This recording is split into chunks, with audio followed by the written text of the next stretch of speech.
Germinal, partie 10 du livre audio, chapitre 7 de la partie 4 du roman.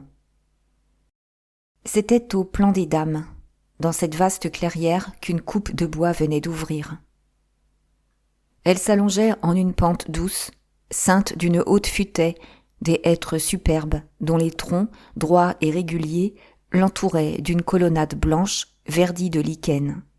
Et des géants abattus gisaient encore dans l'herbe, tandis que, vers la gauche, un tas de bois débité alignait son cube géométrique.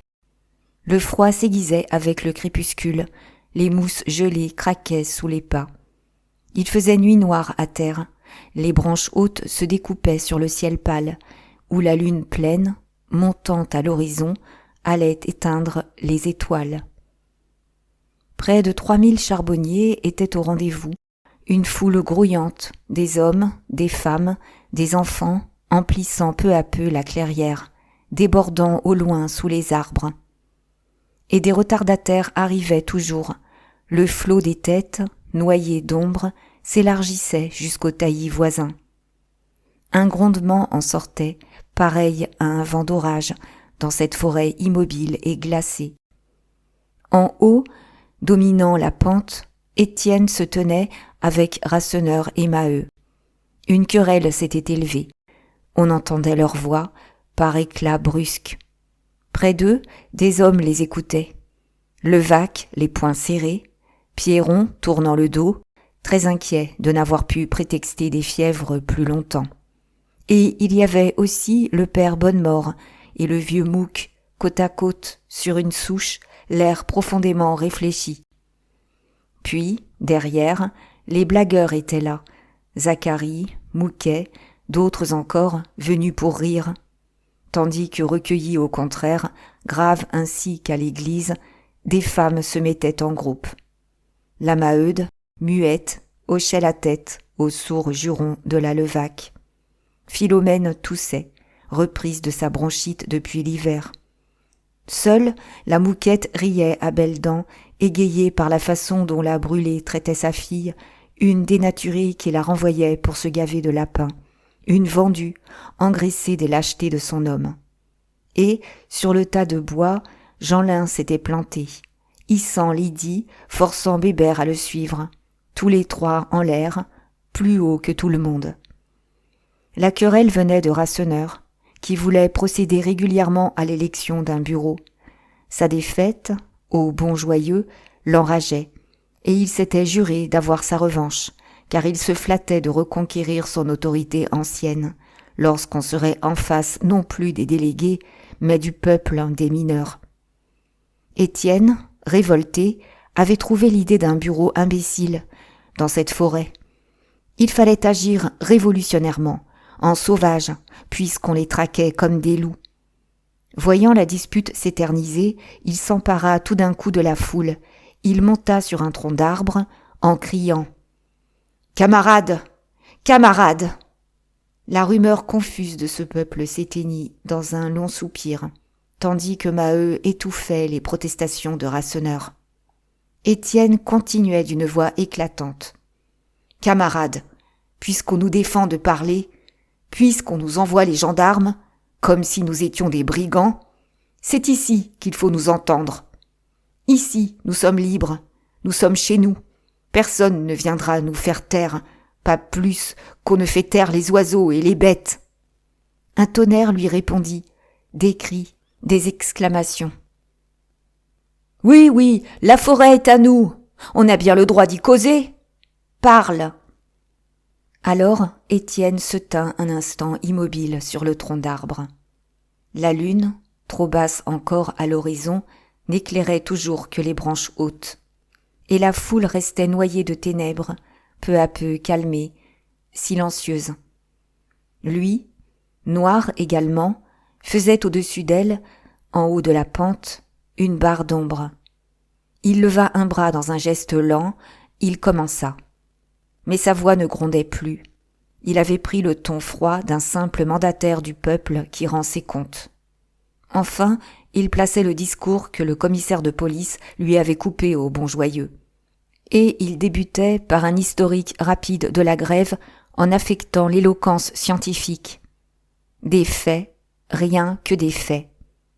D'abord, il dit sa répugnance contre la grève. Les mineurs ne l'avaient pas voulu. C'était la direction qui les avait provoqués, avec son nouveau tarif de boisage. Puis, il rappela la première démarche des délégués chez le directeur, la mauvaise foi de la régie, et, plus tard, lors de la seconde démarche, sa concession tardive, les 10 centimes qu'elle rendait après avoir tâché de les voler. Maintenant, on en était là. Il établissait, par des chiffres, le vide de la caisse de prévoyance, indiquait l'emploi des secours envoyés, excusait en quelques phrases l'internationale, Pluchart et les autres, de ne pouvoir faire davantage pour eux, au milieu des soucis de leur conquête du monde. Donc, la situation s'aggravait de jour en jour. La compagnie renvoyait les livrets et menaçait d'embaucher des ouvriers en Belgique. En outre, elle intimidait les faibles, elle avait décidé un certain nombre de mineurs à redescendre. Il gardait sa voix monotone, comme pour insister sur ces mauvaises nouvelles. Il disait la fin victorieuse, l'espoir mort, la lutte arrivée aux fièvres dernières du courage. Et brusquement, il conclut, sans hausser le ton. C'est dans ces circonstances, camarades, que vous devez prendre une décision ce soir. Voulez-vous la continuation de la grève? Et, en ce cas, que comptez-vous faire pour triompher de la compagnie? Un silence profond tomba du ciel étoilé. La foule, qu'on ne voyait pas, se taisait dans la nuit, sous cette parole qui lui étouffait le cœur. Et l'on n'entendait que son souffle désespéré, au travers des arbres. Mais Étienne, déjà, continuait d'une voix changée. Ce n'était plus le secrétaire de l'association qui parlait, c'était le chef de bande, l'apôtre apportant la vérité. Est-ce qu'il se trouvait des lâches pour manquer à leurs paroles? Quoi? Depuis un mois, on aurait souffert inutilement? On retournerait aux fosses, la tête basse, et l'éternelle misère recommencerait?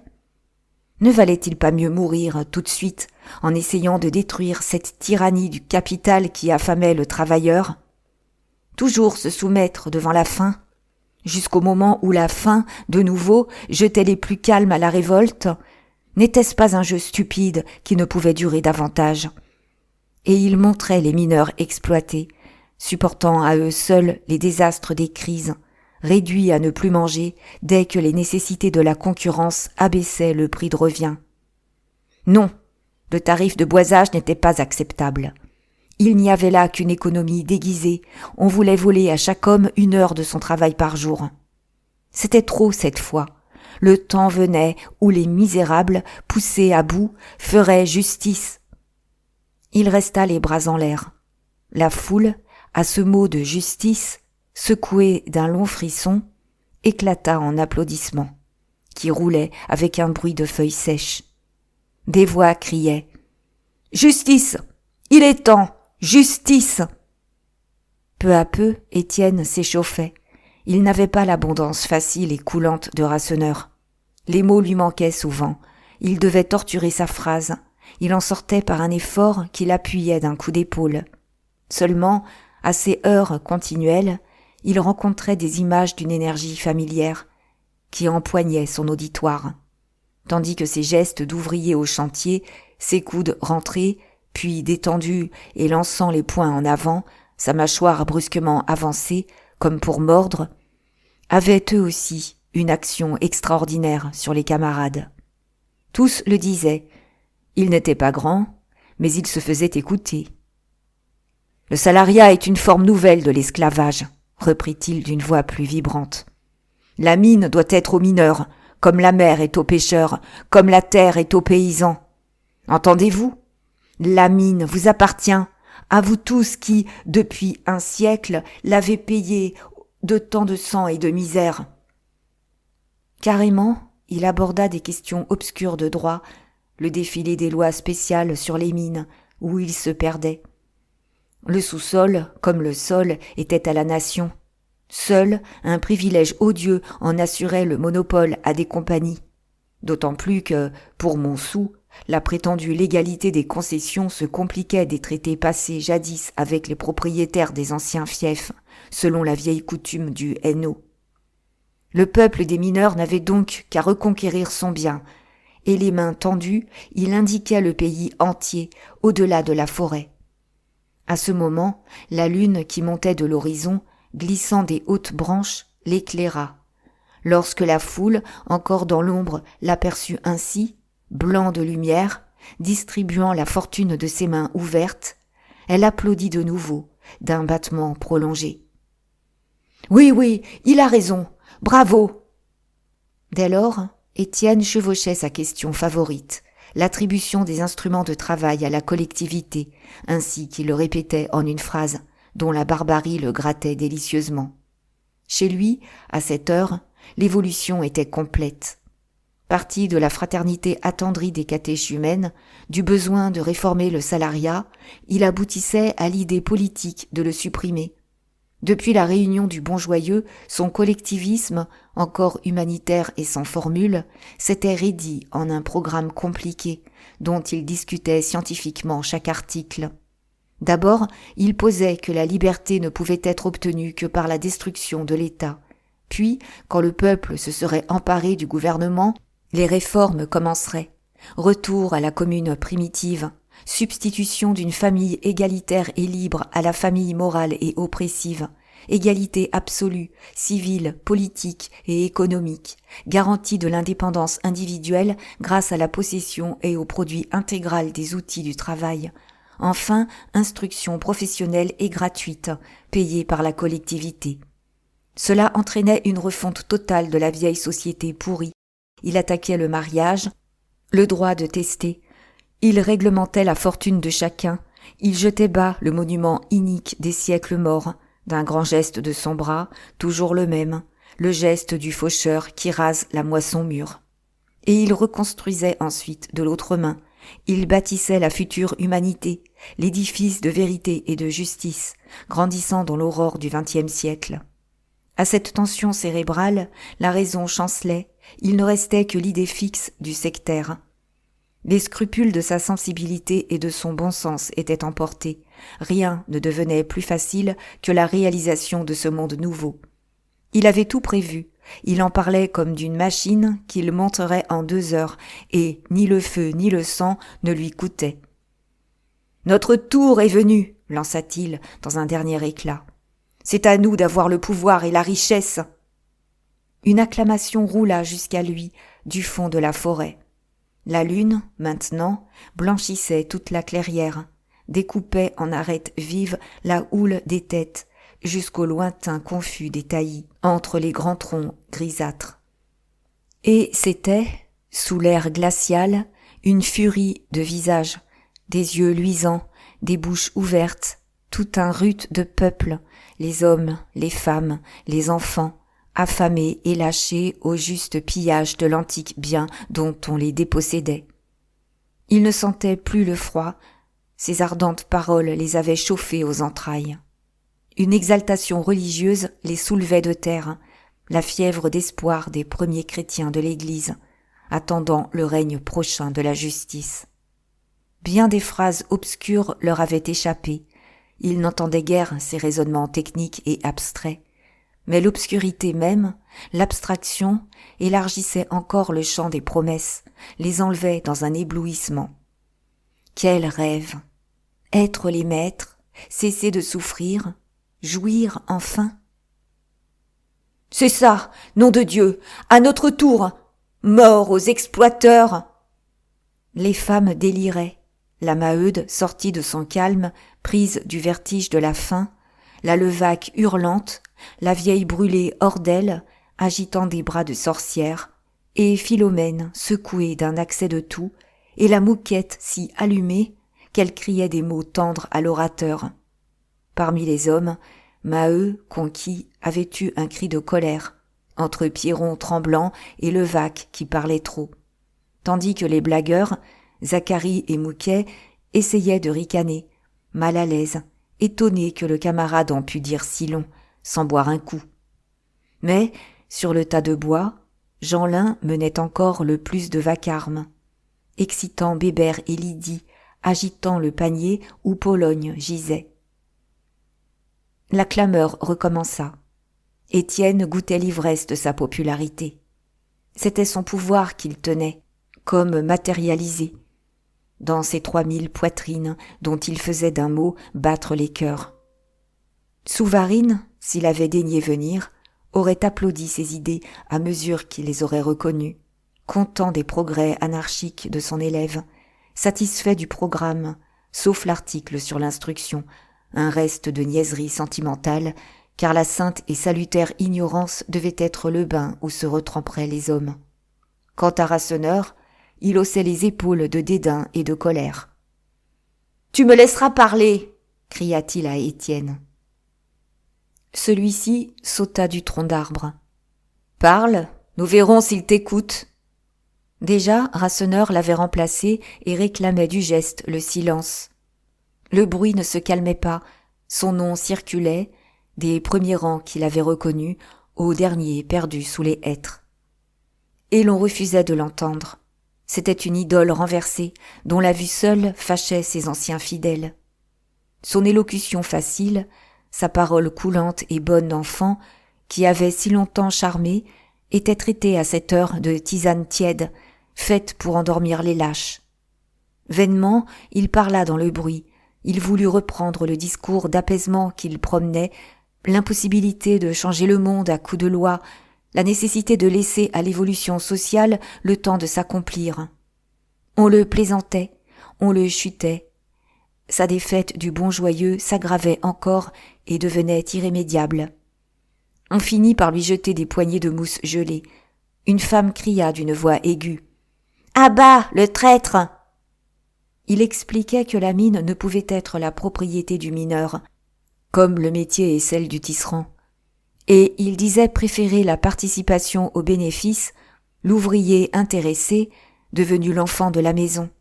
« À bas, le traître !» répétèrent 1000 voix, tandis que des pierres commençaient à siffler. Alors, il pâlit. Un désespoir lui emplit les yeux de larmes. C'était l'écroulement de son existence. 20 années de camaraderie ambitieuse qui s'effondraient sous l'ingratitude de la foule. Il descendit du tronc d'arbre, frappé au cœur, sans force pour continuer. « Ça te fait rire ?» bégaya-t-il en s'adressant à Étienne triomphant. « C'est bon, je souhaite que ça t'arrive. Ça t'arrivera, entends-tu ?» Et, comme pour rejeter toute responsabilité dans les malheurs qu'il prévoyait, il fit un grand geste. Il s'éloigna seul, à travers la campagne muette et blanche. Des huées s'élevaient, et l'on fut surpris d'apercevoir, debout sur le tronc, le père Bonnemort en train de parler au milieu du vacarme. Jusque-là, Mouque et lui s'étaient tenus absorbés dans cet air qu'ils avaient de toujours réfléchir à des choses anciennes. Sans doute, il cédait à une de ces crises soudaines de bavardage qui, parfois, remuaient en lui le passé si violemment que des souvenirs remontaient et coulaient de ses lèvres pendant des heures. Un grand silence s'était fait. On écoutait ce vieillard, d'une pâleur de spectre sous la lune. Et, comme il racontait des choses sans liens immédiats avec la discussion, de longues histoires que personne ne pouvait comprendre, le saisissement augmenta. C'était de sa jeunesse qu'il causait. Il disait la mort de ses 2 oncles écrasés au Voreux, puis il passait à la fluxion de poitrine qui avait emporté sa femme. Pourtant, il ne lâchait pas son idée. Ça n'avait jamais bien marché, et ça ne marcherait jamais bien. Ainsi, dans la forêt, il s'était réuni 500 parce que le roi ne voulait pas diminuer les heures de travail. Mais il resta court. Il commença le récit d'une autre grève. Il en avait tant vu. Tout aboutissait sous ces arbres, ici, au plan des dames, là-bas, à la charbonnerie, plus loin encore, vers le saut du loup. Des fois, il gelait, des fois, il faisait chaud. Un soir, il avait plu si fort qu'on était rentré sans avoir rien pu se dire. Et les soldats du roi arrivaient, et ça finissait par des coups de fusil. nous levions la main, comme ça. Nous jurions de ne pas redescendre. Ah, j'ai juré, oui, j'ai juré. La foule écoutait, béante, prise d'un malaise, lorsqu'Étienne, qui suivait la scène, sauta sur l'arbre abattu et garda le vieillard à son côté. Il venait de reconnaître Chaval parmi les amis, au premier rang. L'idée que Catherine devait être là l'avait soulevé d'une nouvelle flamme, d'un besoin de se faire acclamer devant elle. « Camarades, vous avez entendu, voilà un de nos anciens, voilà ce qu'il a souffert et ce que nos enfants souffriront si nous n'en finissons pas avec les voleurs et les bourreaux. » Il fut terrible, jamais il n'avait parlé si violemment. D'un bras, il maintenait le vieux Bonnemort, il l'étalait comme un drapeau de misère et de deuil, criant vengeance. En phrases rapides, il remontait au premier Maheu, il montrait toute cette famille usée à la mine, mangée par la compagnie, plus affamée après 100 ans de travail. Et devant elle, il mettait ensuite les ventres de la régie, qui suaient l'argent, toute la bande des actionnaires entretenus comme des filles depuis un siècle, à ne rien faire, à jouir de leur corps. N'était-ce pas effroyable? Un peuple d'hommes crevant au fond, de père en fils, pour qu'on paie des pots de vin à des ministres, pour que des générations de grands seigneurs et de bourgeois donnent des fêtes ou s'engraissent au coin de leur feu. Il avait étudié les maladies des mineurs, il les faisait défiler toutes, avec des détails effrayants. L'anémie, les scrofules, la bronchite noire, l'asthme qui étouffe, les rhumatismes qui paralysent. Ces misérables, on les jetait en pâture aux machines, on les parquait ainsi que du bétail dans les corons. Les grandes compagnies les absorbaient peu à peu, réglementant l'esclavage, menaçant d'enrégimenter tous les travailleurs d'une nation, des millions de bras, pour la fortune d'un millier de paresseux. Mais le mineur n'était plus l'ignorant, la brute écrasée dans les entrailles du sol. Une armée poussait des profondeurs des fosses, une moisson de citoyens dont la semence germait et ferait éclater la terre un jour de grand soleil. Et l'on saurait alors si, après 40 années de service, on oserait offrir 150 francs de pension à un vieillard de 60 ans, crachant de la houille, les jambes enflées par l'eau des tailles. Oui, le travail demanderait des comptes au capital, à ce Dieu impersonnel, inconnu de l'ouvrier, accroupi quelque part dans le mystère de son tabernacle, d'où il suçait la vie des meurt-de-faim qui le nourrissaient. On irait là-bas, on finirait bien par lui voir la face aux clartés des incendies, on le noierait sous le sang, ce pourceau immonde, cette idole monstrueuse, gorgée de chair humaine. Il se tut, mais son bras toujours tendu dans le vide désignait l'ennemi, là-bas. Il ne savait tout, d'un bout à l'autre de la terre. Cette fois, la clameur de la foule fut si haute que les bourgeois de Montsou l'entendirent et regardèrent du côté de Vandame, pris d'inquiétude à l'idée de quelque éboulement formidable. Des oiseaux de nuit s'élevaient au-dessus des bois, dans le grand ciel clair. Lui, tout de suite, voulut conclure. « Camarades, quelle est votre décision ? Votez-vous la continuation de la grève ?»« Oui, oui !» hurlèrent les voix. « Et quelle mesure arrêtez-vous ? Notre défaite est certaine, si des lâches descendent demain. » Les voix reprirent, avec leur souffle de tempête. « Mort aux lâches ! Vous décidez donc de les rappeler au devoir, à la fois jurés. Voici ce que nous pourrions faire. Nous présenter aux fosses, ramener les traîtres par notre présence, montrer à la compagnie que nous sommes tous d'accord et que nous mourrons plutôt que de céder. C'est cela, aux fosses, aux fosses !» Depuis qu'il parlait, Étienne avait cherché Catherine parmi les têtes pâles grondantes devant lui. Elle n'y était décidément pas. Mais il voyait toujours Chaval, qui affectait de ricaner en haussant les épaules, dévoré de jalousie, prêt à se vendre pour un peu de cette popularité. « Et s'il y a des mouchards parmi nous, camarades, continua Étienne, qu'ils se méfient. On les connaît. Oui, je vois des charbonniers de Vandame qui n'ont pas quitté leur fosse. » C'est pour moi que tu dis ça? Demanda Chaval d'un air de bravade. Pour toi ou pour un autre? Mais puisque tu parles, tu devrais comprendre que ceux qui mangent n'ont rien à faire avec ceux qui ont faim. Tu travailles à Jean Bart. Une voix gouailleuse interrompit. Oh, il travaille. Il a une femme qui travaille pour lui. Chaval jura, le sang au visage.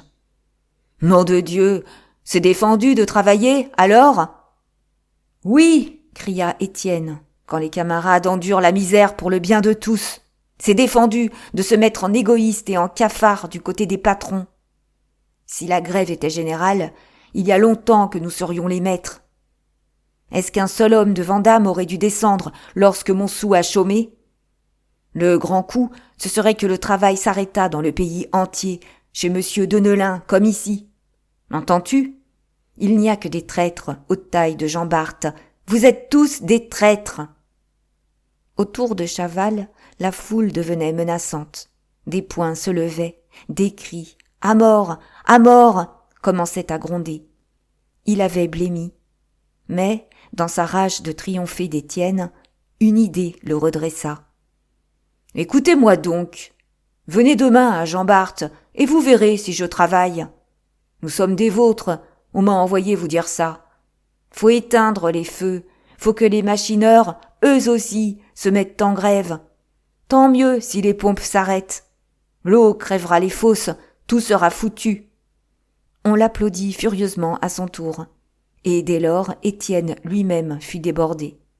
Des orateurs se succédaient sur le tronc d'arbre, gesticulant dans le bruit, lançant des propositions farouches. C'était le coup de folie de la foi, l'impatience d'une secte religieuse qui, lasse d'espérer le miracle attendu, se décidait à le provoquer enfin. Les têtes, vidées par la famine, voyaient rouge, rêvaient d'incendie et de sang au milieu d'une gloire d'apothéose où montait le bonheur universel. Et la lune tranquille baignait cette houle, la forêt profonde saignait de son grand silence ce cri de massacre. Seules les mousses gelées craquaient sous les talons, tandis que les hêtres, debout dans leur force, avec les délicates ramures de leurs branches, noires sur le ciel blanc, n'apercevaient ni n'entendaient les êtres misérables qui s'agitaient à leurs pieds. Il y eut des poussées, la Maheude se retrouva près de Maheu, et l'un et l'autre, sortis de leur bon sens, emportés dans la lente exaspération dont ils étaient travaillés depuis des mois, approuvèrent Levaque, qui renchérissait en demandant la tête des ingénieurs. Pierron avait disparu. Bonnemort et Mouque causaient à la fois, disaient des choses vagues et violentes qu'on ne distinguait pas.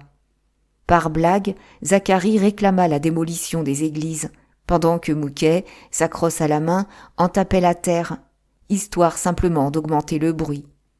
Les femmes s'enrageaient. La Levaque, les poings aux hanches, s'empoignait avec Philomène, qu'elle accusait d'avoir ri. La Mouquette parlait de démonter les gendarmes à coups de pied quelque part.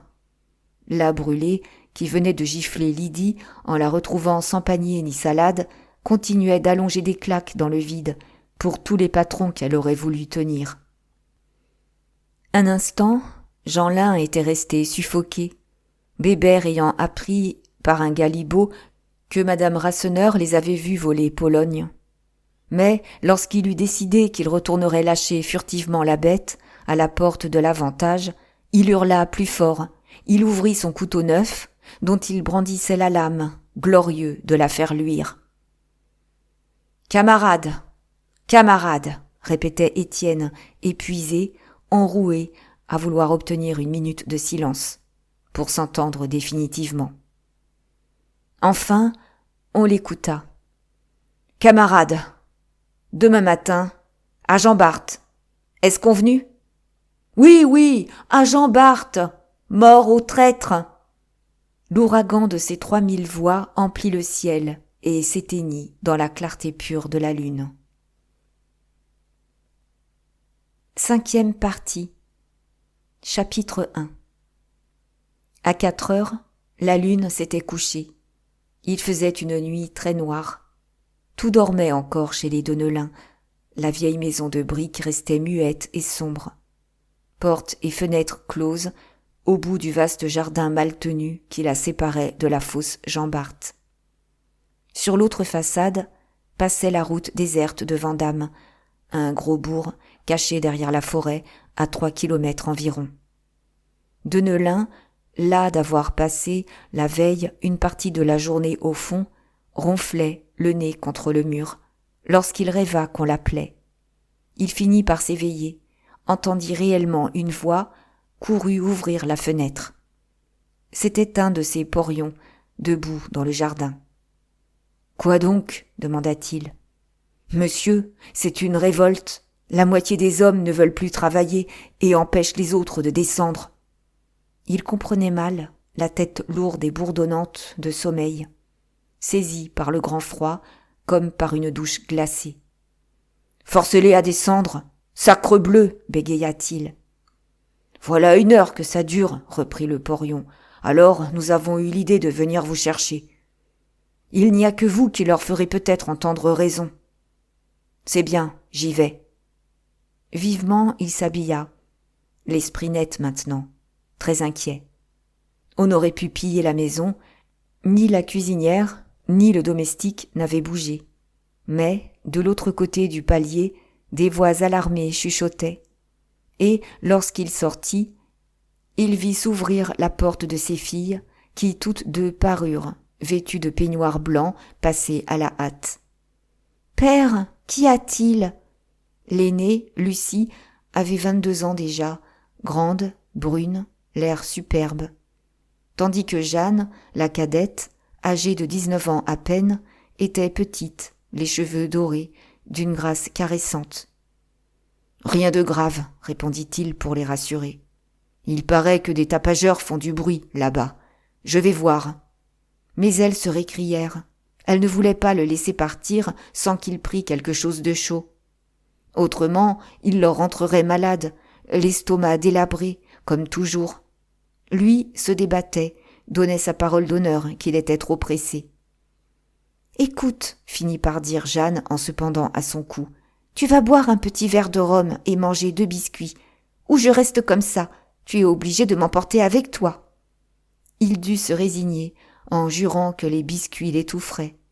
Déjà, elles descendaient devant lui, chacune avec son bougeoir. En bas, dans la salle à manger, elles s'empressèrent de le servir, l'une versant le rhum, l'autre courant à l'office chercher un paquet de biscuits. Ayant perdu leur mère très jeune, elles s'étaient élevées toutes seules, assez mal, gâtées par leur père, l'aînée hantée du rêve de chanter sur les théâtres, la cadette folle de peinture, d'une hardiesse de goût qui la singularisait.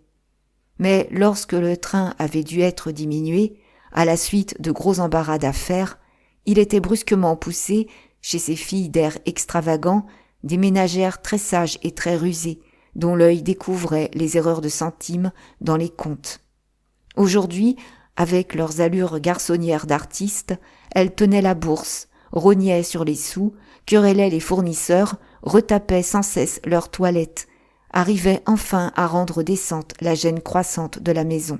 « Mange, papa !» répétait Lucie. Puis, remarquant la préoccupation où il retombait, silencieux, assombri, elle fut reprise de peur. « C'est donc grave que tu nous fais cette grimace ? Dis donc, nous restons avec toi, on se passera de nous à ce déjeuner. » Elle parlait d'une partie projetée pour le matin. Madame Hennebeau devait aller avec sa calèche chercher d'abord Cécile chez les Grégoire. Ensuite, elle viendrait les prendre, et l'on irait toutes à Marchiennes déjeuner aux forges où la femme du directeur les avait invitées. C'était une occasion pour visiter les ateliers, les hauts fourneaux et les fours à coke. « Bien sûr, nous restons », déclara Jeanne à son tour. Mais il se fâchait. « En voilà une idée. Je vous répète que ce n'est rien. Faites-moi le plaisir de vous refourrer dans vos lits et habillez-vous pour 9 heures, comme c'est convenu. » Il les embrassa. Il se hâta de partir. On entendit le bruit de ses bottes qui se perdaient sur la terre gelée du jardin. Jeanne enfonça soigneusement le bouchon du rhum, tandis que Lucie mettait les biscuits sous clé. La pièce avait la propreté froide des salles où la table est maigrement servie. et toutes deux profitaient de cette descente matinale pour voir si rien, la veille, n'était resté à la débandade. Une serviette traînait, le domestique serait grondé. Enfin, elles remontèrent. Pendant qu'il coupait au plus court, par les allées étroites de son potager, Deneulin songeait à sa fortune compromise, à ce denier de Montsou, ce million qu'il avait réalisé en rêvant de le décupler et qui courait aujourd'hui de si grands risques. C'était une suite ininterrompue de mauvaises chances, des réparations énormes et imprévues, des conditions d'exploitation ruineuses, puis le désastre de cette crise industrielle, juste à l'heure où les bénéfices commençaient. Si la grève éclatait chez lui, il était par terre. Il poussa une petite porte, les bâtiments de la fosse se devinaient, dans la nuit noire, à un redoublement d'ombre, étoilé de quelques lanternes. Jean Bart n'avait pas l'importance du Voreux, mais l'installation rajeunie en faisait une jolie fosse, selon le mot des ingénieurs. On ne s'était pas contenté d'élargir le puits d'1,50 m et de le creuser jusqu'à 708 mètres de profondeur, on l'avait équipé à neuf, machines neuves, cages neuves, tout un matériel neuf, établi d'après les derniers perfectionnements de la science. Et même une recherche d'élégance se retrouvait jusque dans les constructions, un hangar de criblage à lambrequin découpé, un beffroi orné d'une horloge, une salle de recette et une chambre de machine arrondie en chevet de chapelle Renaissance, que la cheminée surmontait d'une spirale de mosaïque faite de briques noires et de briques rouges. La pompe était placée sur l'autre puits de la concession, à la vieille fosse Gaston-Marie, uniquement réservée pour l'épuisement. Jean Bart, à droite et à gauche de l'extraction, n'avait que 2 goyots, celui d'un ventilateur à vapeur et celui des échelles. Le matin, dès 3 heures, Chaval était arrivé le premier, débauchant les camarades, les convainquant qu'il fallait imiter ceux de Montsou et demander une augmentation de 5 centimes par berline. Bientôt, les 400 ouvriers du fond avaient débordé de la baraque dans la salle de recette, au milieu d'un tumulte de gestes et de cris.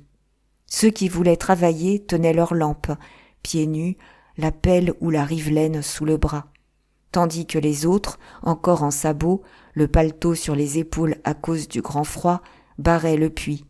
Et les porions s'étaient enroués à vouloir mettre de l'ordre, à les supplier d'être raisonnables, de ne pas empêcher de descendre ceux qui en avaient la bonne volonté.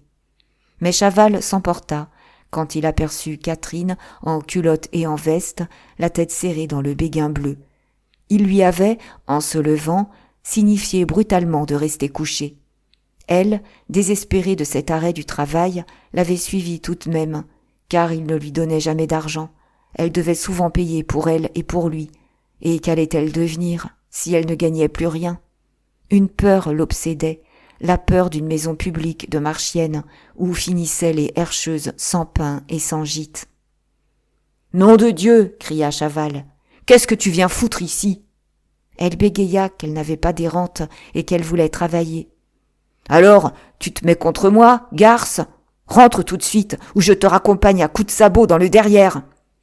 Peureusement, elle recula, mais elle ne partit point, résolue à voir comment tourneraient les choses. Deneulin arrivait par l'escalier du criblage.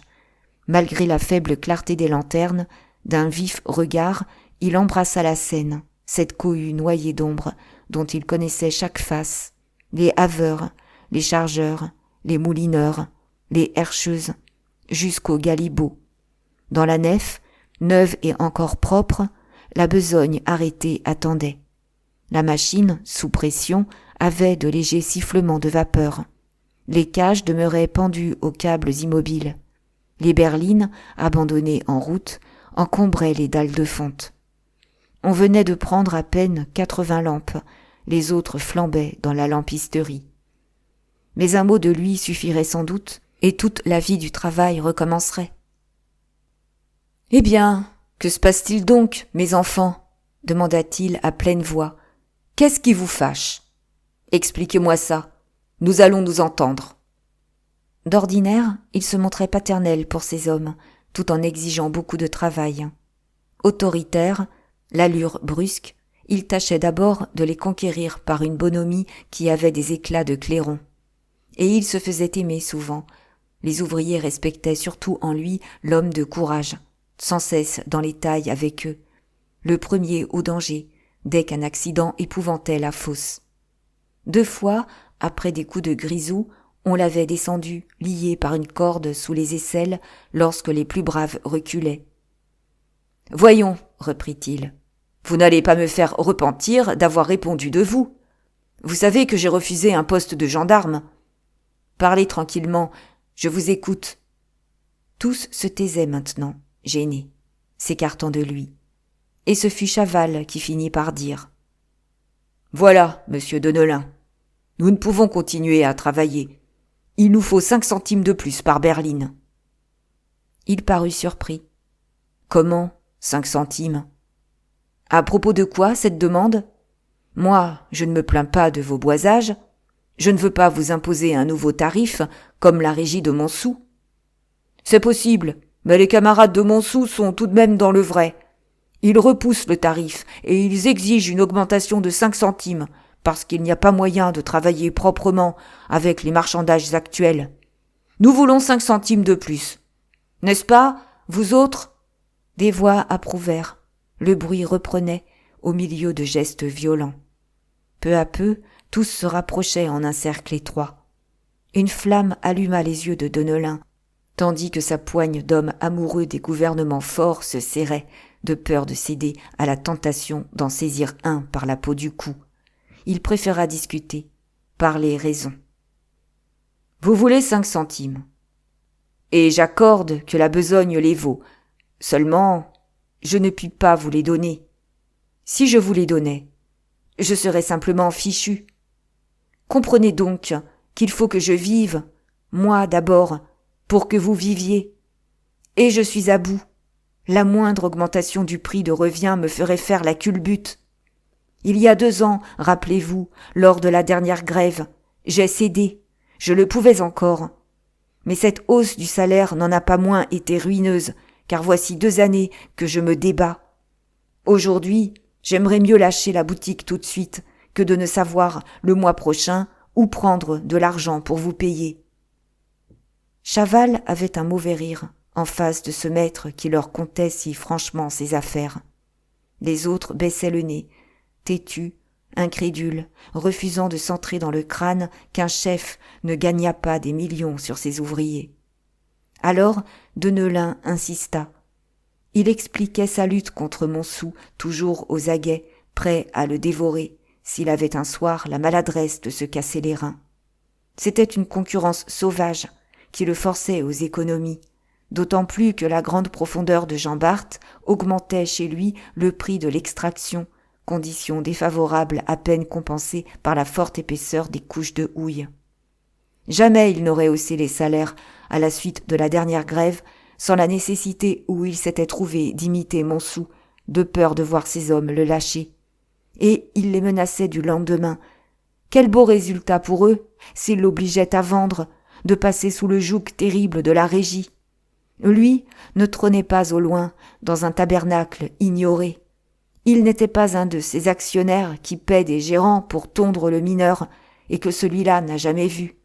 Il était un patron, il risquait autre chose que son argent, il risquait son intelligence, sa santé, sa vie. L'arrêt du travail allait être la mort, tout bonnement, car il n'avait pas de stock et il fallait pourtant qu'il expédiât les commandes. D'autre part, le capital de son outillage ne pouvait dormir. Comment tiendrait-il ses engagements ? Qui payerait le taux des sommes que lui avaient confiées ses amis ? Ce serait la faillite. « Et voilà, mes braves, » dit-il en terminant. « Je voudrais vous convaincre. On ne demande pas à un homme de s'égorger lui-même, n'est-ce pas ? Et que je vous donne vos 5 centimes ou que je vous laisse vous mettre en grève, c'est comme si je me coupais le cou. » Il se tut. Des grognements coururent. Une partie des mineurs semblait hésiter. Plusieurs retournèrent près du puits. « Au moins, dit un porion, que tout le monde soit libre. Quels sont ceux qui veulent travailler ? » Catherine s'était avancée une des premières. Mais Chaval, furieux, la repoussa en criant : « Nous sommes tous d'accord. Il n'y a que les gens foutres qui lâchent les camarades. » Dès lors, la conciliation parut impossible. Les cris recommençaient. Des bousculades chassaient les hommes du puits au risque de les écraser contre les murs. Un instant, le directeur, désespéré, essaya de lutter seul, de réduire violemment cette foule. Mais c'était une folie inutile, il dut se retirer. Et il resta quelques minutes, au fond du bureau du receveur, essoufflé sur une chaise, si éperdu de son impuissance que pas une idée ne lui venait. Enfin, il se calma. Il dit à un surveillant d'aller lui chercher Chaval. Puis, quand ce dernier eut consenti à l'entretien, il congédia le monde du geste. « Laissez-nous. » L'idée de Deneulin était de voir ce que ce gaillard avait dans le ventre. Dès les premiers mots, il le sentit vaniteux, dévoré de passion jalouse. Alors, il le prit par la flatterie, affecta de s'étonner qu'un ouvrier de son mérite compromît de la sorte son avenir. À l'entendre, il avait depuis longtemps jeté les yeux sur lui pour un avancement rapide. Et il termina en offrant carrément de le nommer Porion plus tard. Chaval l'écoutait, silencieux, les poings d'abord serrés, puis, peu à peu, détendu. Tout un travail s'opérait au fond de son crâne. S'il s'entêtait dans la grève, il n'y serait jamais que le lieutenant d'Étienne, tandis qu'une autre ambition s'ouvrait, celle de passer parmi les chefs. Une chaleur d'orgueil lui montait à la face et le grisait. Du reste, la bande de grévistes, qui l'attendaient depuis le matin, ne viendrait plus à cette heure. Quelque obstacle avait dû l'arrêter. Des gendarmes, peut-être. Il n'était que temps de se soumettre. Mais il n'en refusait pas moins de la tête. Il faisait l'homme incorruptible, à grandes tapes indignées sur son cœur. Enfin, sans parler au patron du rendez-vous donné par lui à ceux de Montsou, il promit de calmer les camarades et de les décider à descendre. Deneulin resta caché. Les porions eux-mêmes se tinrent à l'écart. Pendant 1 heure, ils entendirent Chaval pérorer, discuter, debout sur une berline de la recette. Une partie des ouvriers le huaient, 120 s'en allèrent, exaspérés, s'obstinant dans la résolution qu'il leur avait fait prendre. Il était déjà plus de 7 heures, le jour se levait, très clair, un jour gai de grande gelée. Et tout d'un coup, le branle de la fosse recommença. La besogne arrêtée continuait. Ce fut d'abord la machine dont la bielle plongea, déroulant et enroulant les câbles des bobines. Puis, au milieu du vacarme des signaux, la descente se fit, les cages s'emplissaient, s'engouffraient, remontaient. Le puits avalait sa ration de galibots, de herscheuses et de haveurs. Tandis que, sur les dalles de fonte, les moulineurs poussaient les berlines dans un roulement de tonnerre. « Nom de Dieu! Qu'est-ce que tu fous là ?» cria Chaval à Catherine qui attendait son tour. « Veux-tu bien descendre et ne pas flâner ?» À 9 heures, lorsque madame Hennebeau arriva dans sa voiture avec Cécile, elle trouva Lucie et Jeanne toutes prêtes, très élégantes malgré leur toilette 20 fois refaite. Mais Deneulin s'étonna en apercevant Négrel qui accompagnait la calèche à cheval. « Quoi donc ? Les hommes en étaient ?» Alors madame Hennebeau expliqua de son air maternel qu'on l'avait effrayée, que les chemins étaient pleins de mauvaises figures, disait-on, et qu'elle préférait emmener un défenseur. Négrel riait, les rassurait. Rien d'inquiétant, des menaces de braillards comme toujours. Mais pas un qui oserait jeter une pierre dans une vitre. Encore joyeux de son succès, Deneulin raconta la révolte réprimée de Jean Bart. Maintenant, il se disait bien tranquille. Et, sur la route de Vandame, pendant que ces demoiselles montaient en voiture, tous s'égayaient de cette journée superbe, sans deviner au loin, dans la campagne, le long frémissement qui s'enflait, le peuple en marche dont ils auraient entendu le galop s'ils avaient collé l'oreille contre la terre. « Eh bien, c'est convenu, » répéta madame Hennebeau. « Ce soir, vous venez chercher ces demoiselles et vous dînez avec nous. Madame Grégoire m'a également promis de venir reprendre Cécile. » Comptez sur moi, répondit Deneulin. La calèche partit du côté de Vandame. Jeanne et Lucie s'étaient penchées pour rire encore à leur père resté debout au bord du chemin, tandis que Négrel trottait galamment derrière les roues qui fuyaient. On traversa la forêt, on prit la route de Vandame à Marchiennes. Comme on approchait du Tartaret, Jeanne demanda à madame Hennebeau si elle connaissait la Côte Verte, et celle-ci, malgré son séjour de 5 ans déjà dans le pays, avoua qu'elle n'était jamais allée de ce côté. Alors, on fit un détour. Le Tartaret, à la lisière du bois, était une lande inculte, d'une stérilité volcanique, sous laquelle, depuis des siècles, brûlait une mine de houille incendiée. Cela se perdait dans la légende. Des mineurs du pays racontaient une histoire. Le feu du ciel tombant sur cette Sodome des entrailles de la terre, où les herscheuses se souillaient d'abominations. Si bien qu'elles n'avaient pas même eu le temps de remonter et qu'aujourd'hui encore, elles flambaient au fond de cet enfer. Les roches calcinées, rouges sombres, se couvraient d'une efflorescence d'alun comme d'une lèpre. Du soufre poussait en une fleur jaune au bord des fissures. La nuit, les braves qui osaient risquer un œil à ces trous juraient y voir des flammes, les âmes criminelles en train de grésiller dans la braise intérieure. Des lueurs errantes couraient au ras du sol, des vapeurs chaudes empoisonnant l'ordure et la sale cuisine du diable fumaient continuellement. Et, ainsi qu'un miracle d'éternel printemps, au milieu de cette lande maudite du Tartaret, la côte verte se dressait avec ses gazons toujours verts, ses hêtres dont les feuilles se renouvelaient sans cesse, ses champs où mûrissaient jusqu'à 3 récoltes. C'était une serre naturelle, chauffée par l'incendie des couches profondes. Jamais la neige n'y séjournait. L'énorme bouquet de verdure, à côté des arbres dépouillés de la forêt, s'épanouissait dans cette journée de décembre, sans que la gelée en eût même roussi les bords. Bientôt, la calèche fila en plaine. Négrel plaisantait la légende, expliquait comment le feu prenait le plus souvent au fond d'une mine, par la fermentation des poussières du charbon. Quand on ne pouvait s'en rendre maître, il brûlait sans fin, et il citait une fosse de Belgique qu'on avait inondée en détournant et en jetant dans le puits une rivière. Mais il se tut. Des bandes de mineurs croisaient à chaque minute la voiture depuis un instant. Ils passaient silencieux, avec des regards obliques, dévisageant ce luxe qui les forçait à se ranger. Leur nombre augmentait toujours. Les chevaux durent marcher au pas sur le petit pont de la Scarpe. Que se passait-il donc pour que ce peuple fût ainsi par les chemins? Ces demoiselles s'effrayaient. Négrel commençait à flairer quelques bagarres dans la campagne frémissante. Et ce fut un soulagement lorsqu'on arriva enfin à Marchiennes. Sous le soleil qui semblait les éteindre, les batteries des fours à coke et les tours des hauts fourneaux lâchaient des fumées, dont la suie éternelle pleuvait dans l'air. Chapitre 2.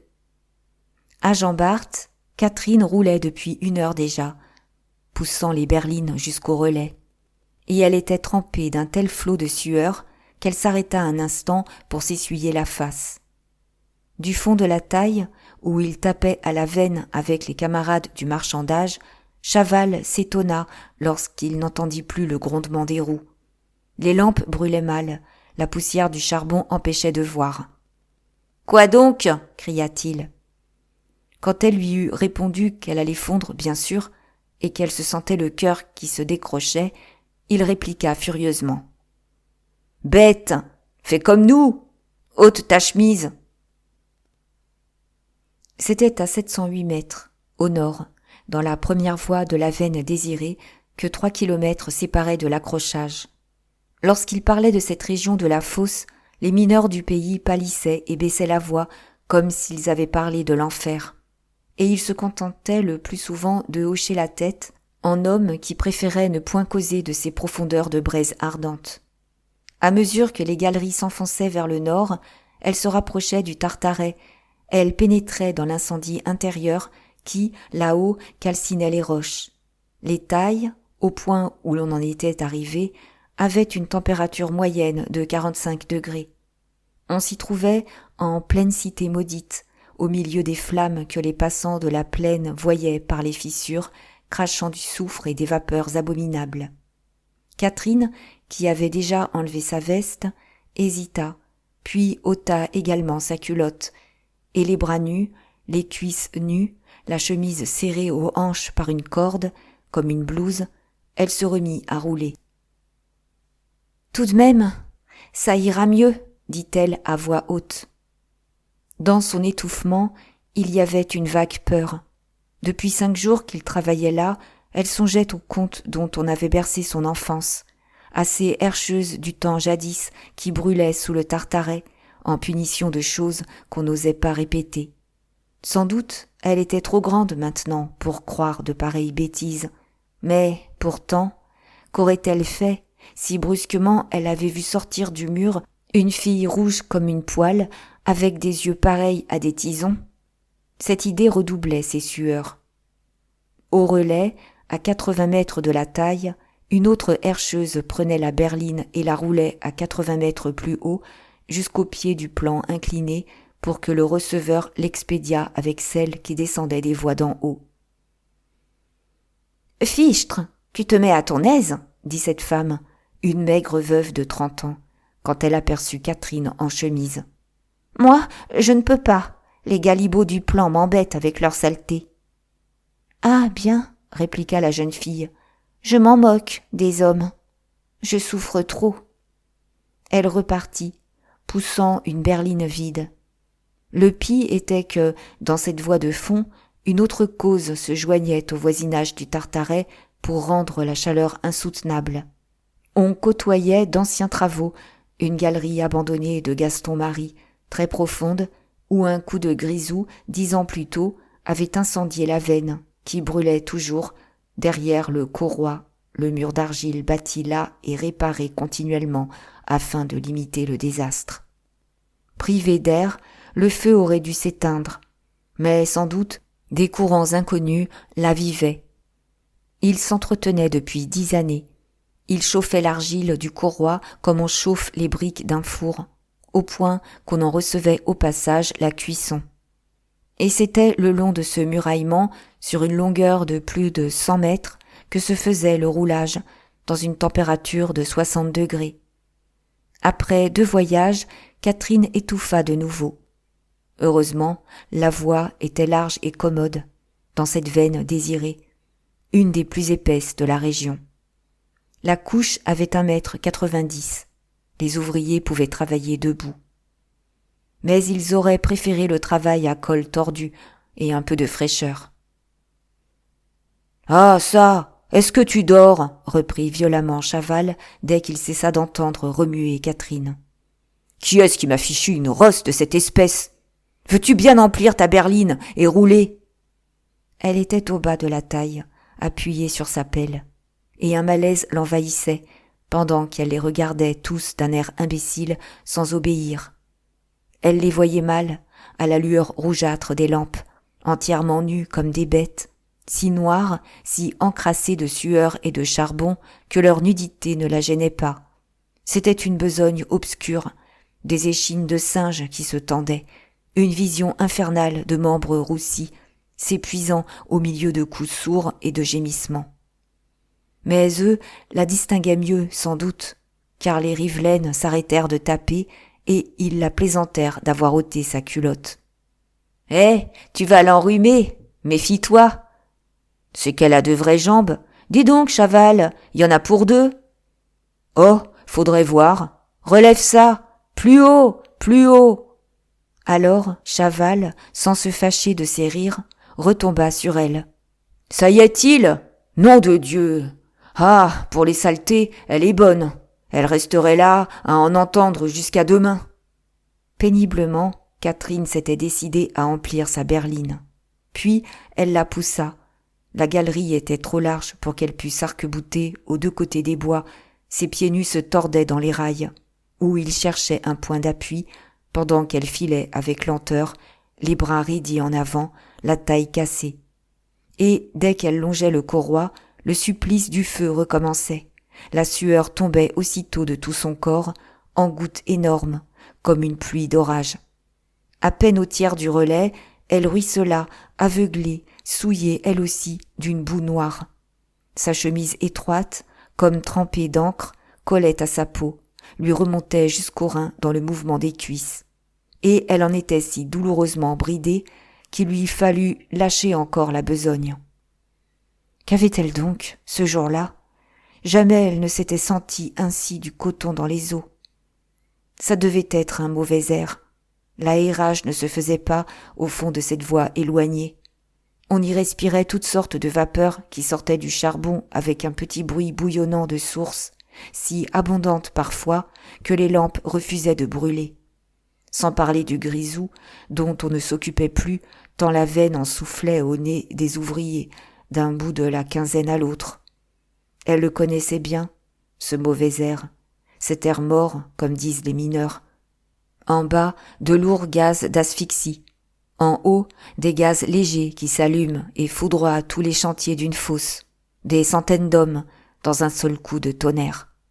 Depuis son enfance, elle en avait tellement avalé qu'elle s'étonnait de le supporter si mal, les oreilles bourdonnantes, la gorge en feu. N'en pouvant plus, elle éprouva un besoin d'ôter sa chemise.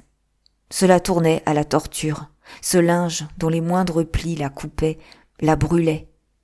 Elle résista, voulut rouler encore, fut forcée de se remettre debout.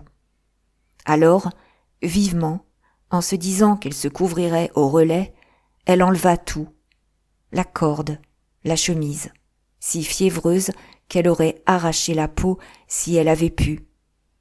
Et, nue maintenant, pitoyable, ravalée au trot de la femelle, quêtant sa vie par la boue des chemins, elle besognait, la croupe barbouillée de suie, avec de la crotte jusqu'au ventre, ainsi qu'une jument de fiacre.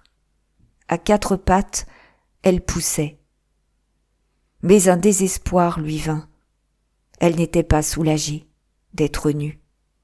Quoi ôter encore ? Le bourdonnement de ses oreilles l'assourdissait. Il lui semblait sentir un étau la serrer aux tempes. Elle tomba sur les genoux. La lampe, calée dans le charbon de la berline, lui parut s'éteindre. Seule, l'intention d'en remonter la mèche surnageait au milieu de ses idées confuses. 2 fois elle voulut l'examiner, et les 2 fois, à mesure qu'elle la posait devant elle, par terre, elle la vit pâlir, comme si elle aussi eût manqué de souffle. Brusquement, la lampe s'éteignit. Alors, tout roula au fond des ténèbres. Une meule tournait dans sa tête, son cœur défaillait, s'arrêtait de battre, engourdi à son tour par la fatigue immense qui endormait ses membres. Elle s'était renversée, elle agonisait dans l'air d'asphyxie, au ras du sol. « Je crois, nom de Dieu, qu'elle flâne encore !» gronda la voix de Chaval. Il écouta du haut de la taille, n'entendit point le bruit des roues. « Hé, Catherine, sacrée couleuvre !» La voix se perdait au loin, dans la galerie noire, et pas une haleine ne répondait. « Veux-tu que j'aille te faire grouiller, moi ?»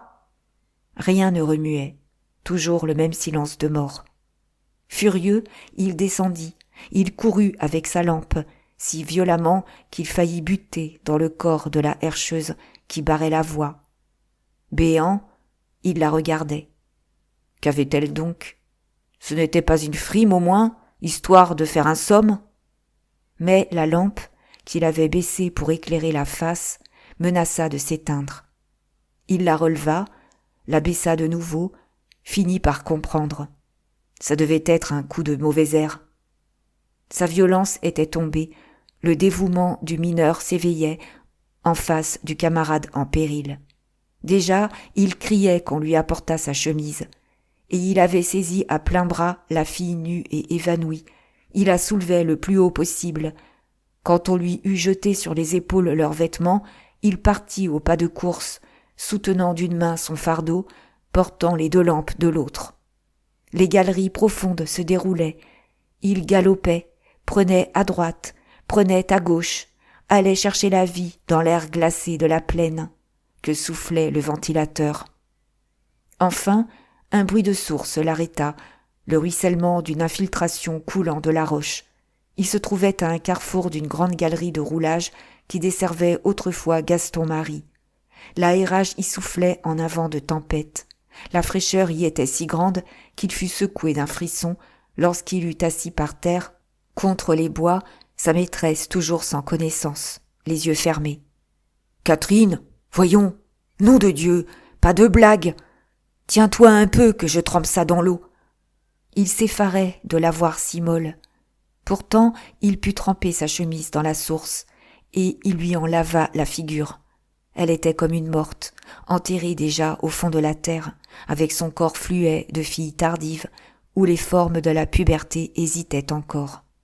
Puis, un frémissement courut sur sa gorge d'enfant, sur son ventre et ses cuisses de petite misérable déflorée avant l'âge.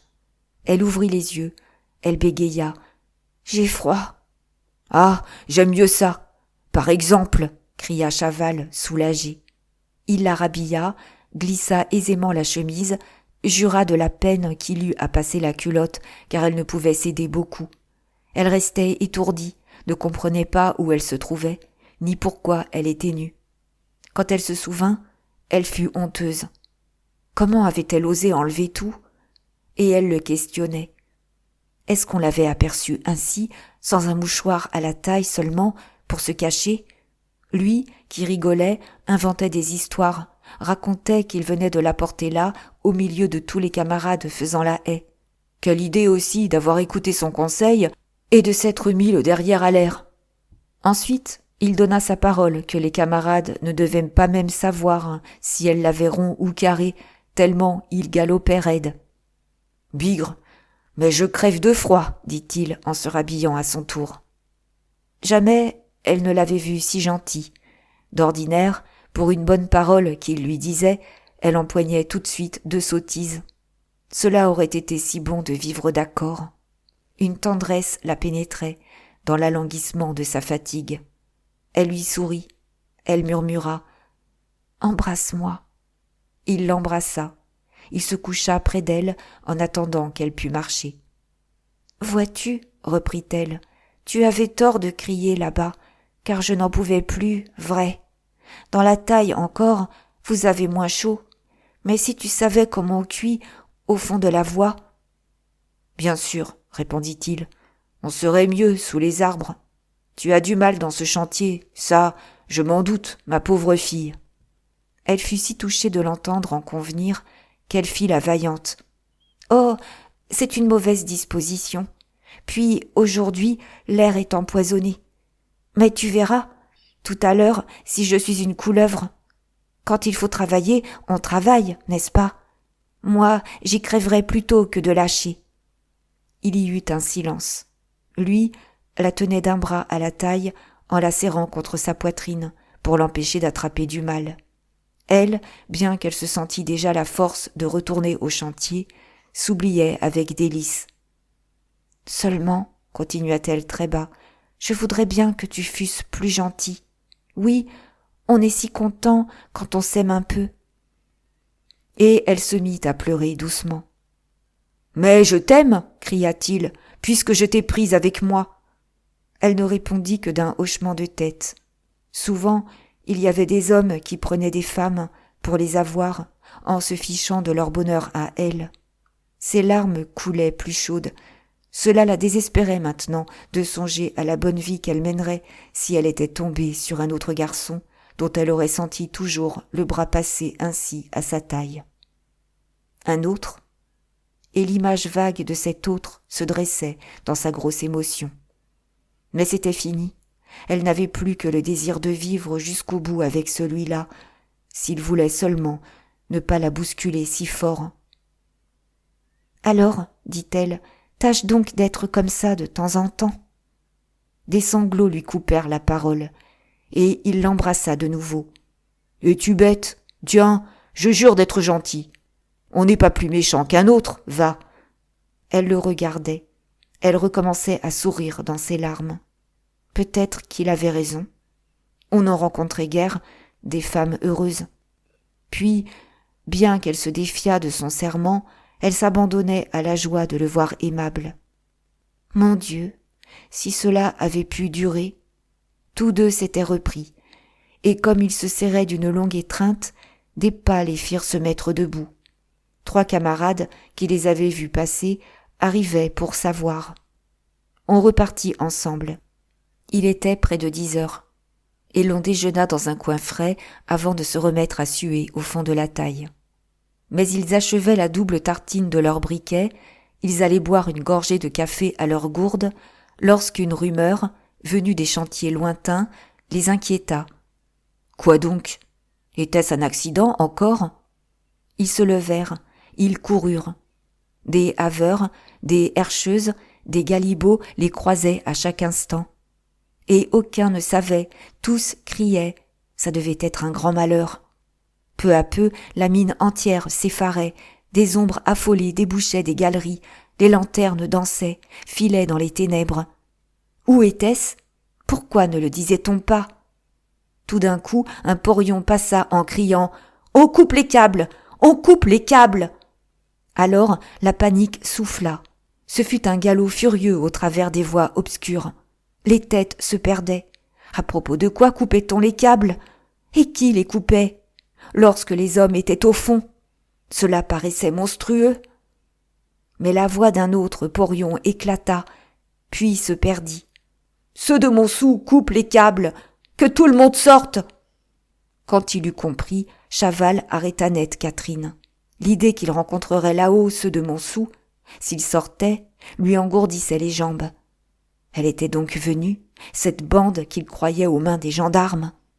Un instant, il songea à rebrousser chemin et à remonter par Gaston-Marie, mais la manœuvre ne s'y faisait plus. Il jurait, hésitant, cachant sa peur, répétant que c'était bête de courir comme ça. On n'allait pas les laisser au fond, peut-être. La voix du porion retentit de nouveau, se rapprocha. « Que tout le monde sorte! Aux échelles! Aux échelles !» Et Chaval fut emporté avec les camarades. Il bouscula Catherine, il l'accusa de ne pas courir assez fort.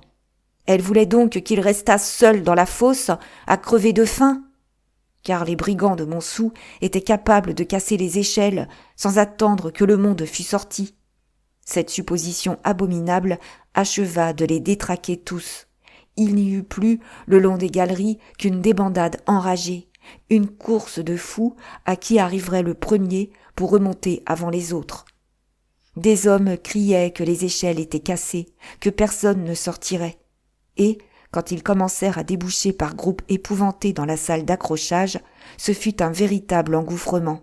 Ils se jetaient vers le puits, ils s'écrasaient à l'étroite porte du goyot des échelles, tandis qu'un vieux palefrenier, qui venait prudemment de faire entrer les chevaux à l'écurie, les regardait d'un air de dédaigneuse insouciance, habitué aux nuits passées dans la fosse, certain qu'on le tirerait toujours de là. « Nom de Dieu, veux-tu monter devant moi ?» dit Chaval à Catherine. « Au moins, je te tiendrai si tu tombes. » Ahurie, suffoquée par cette course de 3 kilomètres qu'il avait encore une fois trempée de sueur, elle s'abandonnait, sans comprendre, au remous de la foule. Alors il la tira par le bras à le lui briser, et elle jeta une plainte, ses larmes jaillirent. Déjà il oubliait son serment. Jamais elle ne serait heureuse. « Passe donc !» hurla-t-il. Mais il lui faisait trop peur. Si elle montait devant lui, tout le temps il la brutaliserait. Aussi résistait-elle, pendant que le flot éperdu des camarades les repoussait de côté. Les filtrations du puits tombaient à grosses gouttes, et le plancher de l'accrochage, ébranlé par le piétinement, tremblait au-dessus du bougnoul du puisard vaseux, profond de 10 mètres. Justement, c'était à Jean Bart, 2 ans plus tôt, qu'un terrible accident, la rupture d'un câble, avait culbuté la cage au fond du bougnoul dans lequel 2 hommes s'étaient noyés.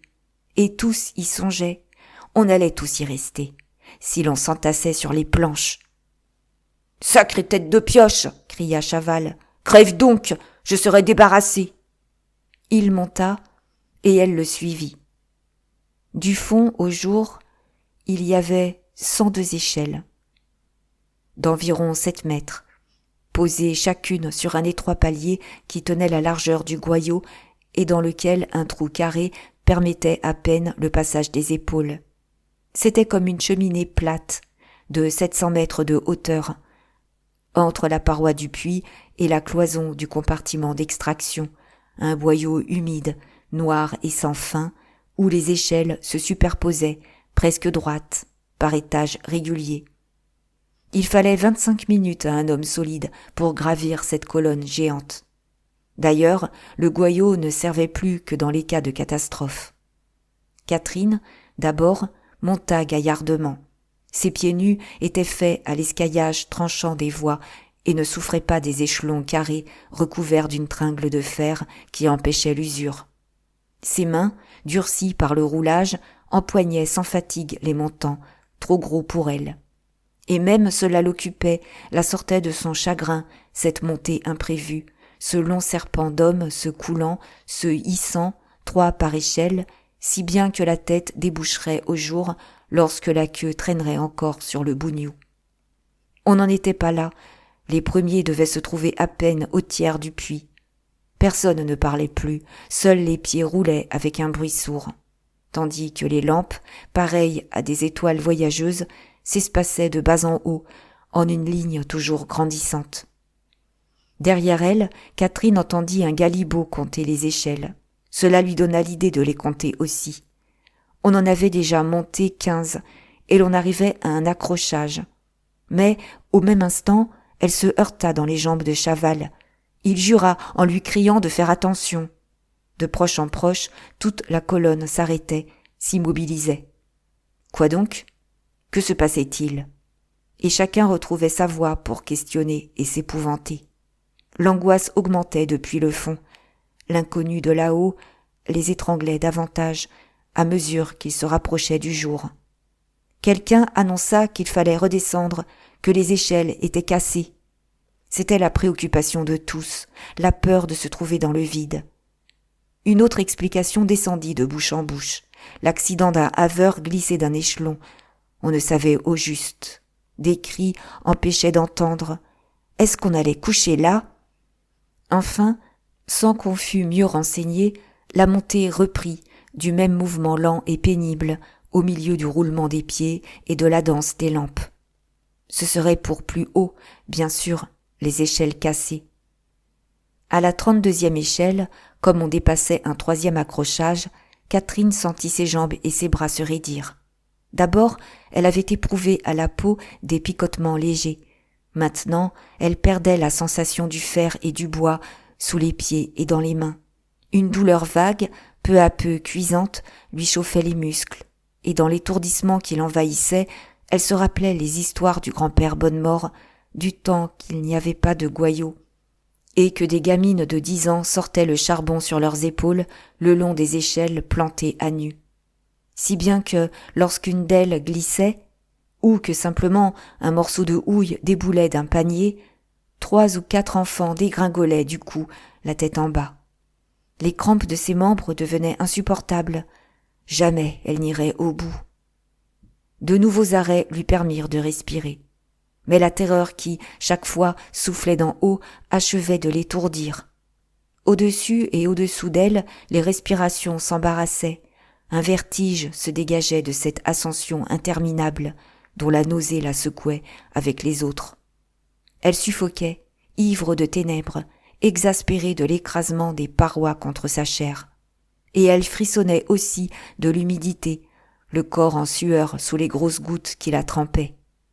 On approchait du niveau, la pluie battait si fort qu'elle menaçait d'éteindre les lampes. 2 fois, Chaval interrogea Catherine, sans obtenir de réponse. Que fichait-elle, là-dessous ? Est-ce qu'elle avait laissé tomber sa langue ? Elle pouvait bien lui dire si elle tenait bon.